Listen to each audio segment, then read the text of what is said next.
Hello everybody and welcome back to the channel. This is Julian from Blerd Out, and I just wanted to make a quick little video in the break between the Dragon Ball Z Xenoverse walkthrough. Just to let you guys aware of something that I found out a couple days ago, mostly due to For Never World's one of his videos. If you don't know who that is, please check out his channel. He does a lot of great content regarding anime. Uh, and I also found out about this through Twitter as well, because I was unsure why I was seeing performance matters on my timeline, because I follow a lot of gamers, and I was all the way confused. And one of them linked me an article to NBC about what was going on, and this is pretty much going on. So I'm probably about to read the whole article and some other articles that I screenshotted either from NPR.org and from NBC on what I found.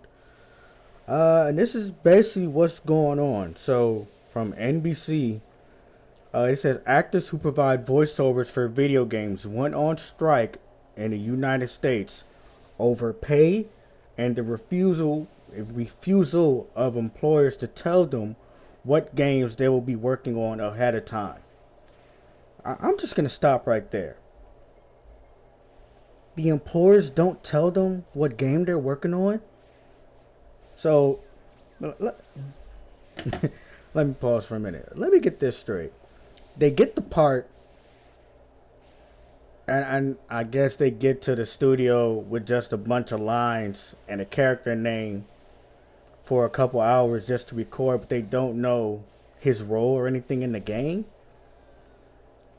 That's kind of fishy if you ask me. Why would the employers not tell them, or that the character that they're assigned to, what their role is in the game or what part they're playing? That's not cool at all. So with that out the way, this strike, according to NBC, affects 11 gaming companies, including EA, Activision, Blizzard's Activision, and Take-Two Interactive Software. These actors are represented by the Screen Actors Guild, American Federation of Television and Radio, which said this has been negotiating terms for new contracts for over 2 years. So they've been, I guess, trying to negotiate for better pay for about 2 years and haven't gotten it. That's kind of fishy. I mean, characters make or break games at this point. If they're voiced right, or you have iconic voice actors like Tara Strong, who we all know and love, going on Twitter and saying the final blow for her was that she was basically replaceable. Tara Strong, of all people, replaceable? Nah, man, nah. I'm not buying that. He said the voice actors have been demanding for a bonus based on game sales on top of pay. I could see that. I could definitely see that. Because what I was reading the other day, it was like they only get like 800, 900 for about a 4-hour recording session before the actual game comes out. They don't know how it'll do. Then you got, the game is a huge success.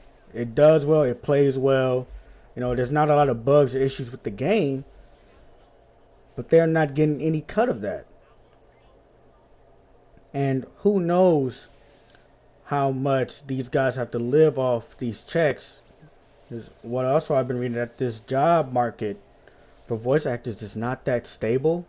In the gaming industry, it's not that stable. So they're probably living off $900 off to live, including paying rent and everything based on a whole bunch of factors. I would want an increase in pay if the game does well myself. That's my opinion.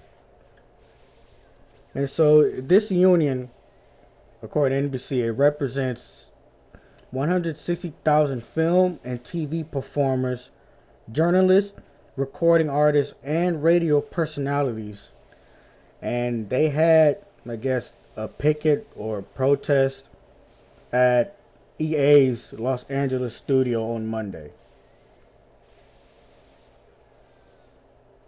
This is just, it's kind of crazy. Like, I know voice acting is a small part in terms of gaming, but like I said earlier, characters make or break a game. And if it's a big name actor or a big name voice actor that has a long list of stuff that people can recognize that they've been in, that they put in the work, more people are going to buy that game just solely off name recognition. And from NPR.org, it says Jennifer Hale herself was, she's at her wit's end. I mean, look at this. She's been in Halo 5. She played Commander Shepard in Mass Effect 3, I think for the female character. She was a quantum physicist in Bioshock Infinite, Burial at Sea. And she's also a member of the Screen Actors Guild, American Federation of Television, and that's a mouthful. But, she has a pretty impressive resume. Those games did really well. Whether it was DLC or just the actual game, but those games have done really well. And it said voice actors, including her, have chosen to stop working on a number of prominent game companies. So this is really big news. And this from NPR is saying it's about 2 years, so 19 months of negotiations after the existing labor contract known as the Interactive Media Agreement expired in late 2014. The strike is just to provide more secondary compensation along with other concerns, which I'm assuming is health and all that, such as transparency upon hiring talent and on-set safety precautions. Even NPR goes in. It says they receive a fixed rate, which is about $8.25 for a standard 4-hour vocal session. That's crazy. Okay, so why is this such a big deal? That's the question I think people want to know. And for me personally, I think it's a big deal because if you got these voice actors saying that something is going on in the gaming industry, that something needs to be changed so they can have a better way of living, I'm all up for it.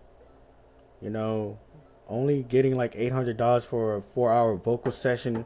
Who knows how many lines they may have to say over and over and over just to get it right. And if the game does really well, who knows how much money they're not seeing as a bonus just from the game doing well.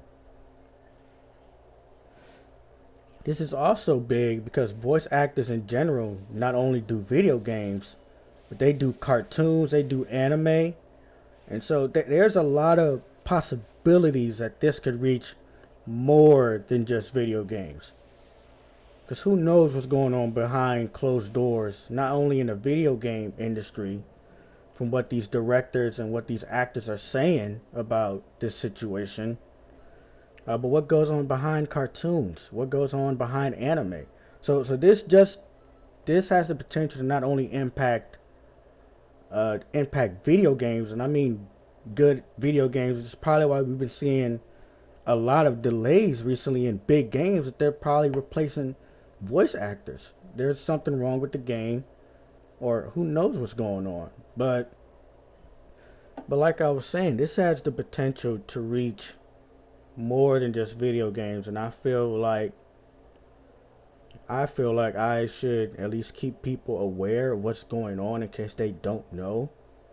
And that was the point of this video today, to let you guys know what Performance Matters is on Twitter and what it's about. This is Julian from Blerd Out. I'm signing off. Have a great rest of your day. Another episode of the walkthrough will be coming up shortly. And that's basically it. Have a great day, guys.